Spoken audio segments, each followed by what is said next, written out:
Hey, it's October, so that probably means it's IEP season at your school.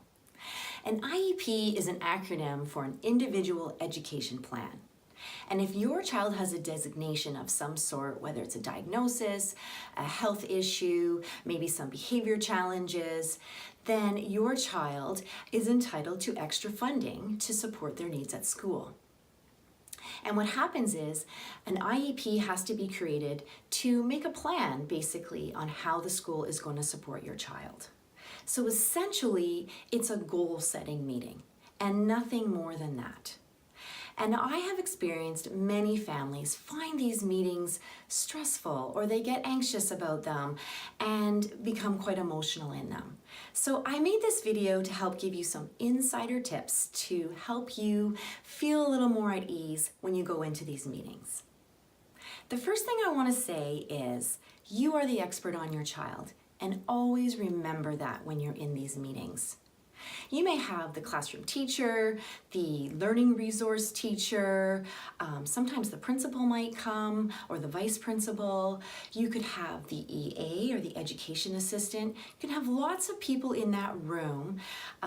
Also the itinerant support people like the speech therapist, the occupational therapist, the physiotherapist, the school counselor.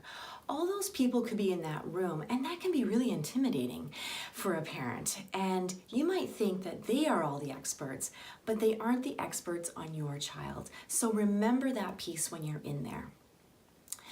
Everyone at that meeting is there to serve your child. So the best thing you can do is to give the team the insider tips on your child and the things that you find that work and that maybe haven't worked in the past with previous schools or different types of educational settings like a preschool or a daycare or that sort of thing. So remember that you are the expert. The next thing I want you to remember is the IEP meeting is a formality to form the goals around your child. But these teachers have many students who have IEPs or have learning plans, and they have to get all these meetings done and these goal setting documents created under a timeline. So what you might find is that the meeting feels like it's under pressure, like it's rushed. I've been to IEP meetings where they only allow 15 minutes for the meeting. Well, that is not a lot of time to talk about a complex child. So keep in mind when you're in the meetings that they might feel a bit time pressured, but that's okay. This is really a formality to get this document completed, and the teachers are under this kind of pressure to get it done. It has nothing to do with you, and it has nothing to do about the importance the school team feels around your child. It's just something they have to get done, and usually they are only allocated so much time to get these all completed, and so that's why it might feel a bit rushed. So don't worry about that piece. My suggestion to you is to not go into this meeting thinking, this is the place where I'm going to explain everything everyone needs to know about my child. This isn't the meeting to do that.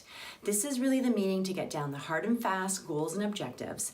And then if you want to share more things about your child, or if you want to go in more detail about certain things, if you have questions or concerns about the way things are going at school, schedule a second meeting or third or fourth and get those areas addressed in a meeting outside of the IEP.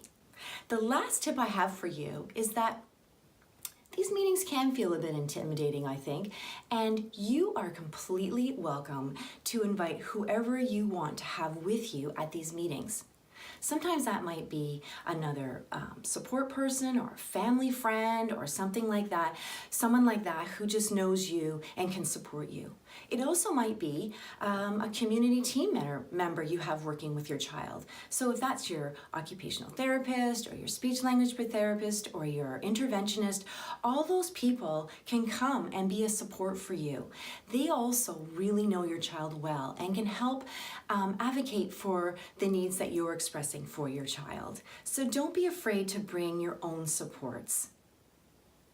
I did say that was the last tip, but it wasn't. I do have one more for you. The best thing you can do is prepare in advance for these meetings. Have your goals and objectives ready that you want to have the school working on this year.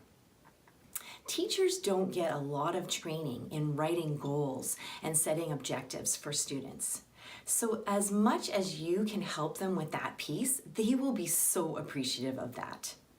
So make sure you've thought about what's the direction I want the school to head in this year. If you've had these meetings before, what things did you do last year that worked and didn't work? Because really, if this is your second IEP or third or fourth, you're really just updating the last IEP. So come prepared in advance to share what you found worked last year or didn't work, and always remember that you are the person who needs the most communicating with. So make sure you put that into your IEP, how you're going to find out how your son or daughter is doing throughout the school year, so you have a really good idea if this IEP is even working or not. So don't worry, this is just a formality to get those goals and objectives all set out. And if you want to get more detailed information on IEPs, go to the link below at Autism Speaks. They have a very detailed outline of everything you basically need to know about IEPs. Good luck and happy IEP season.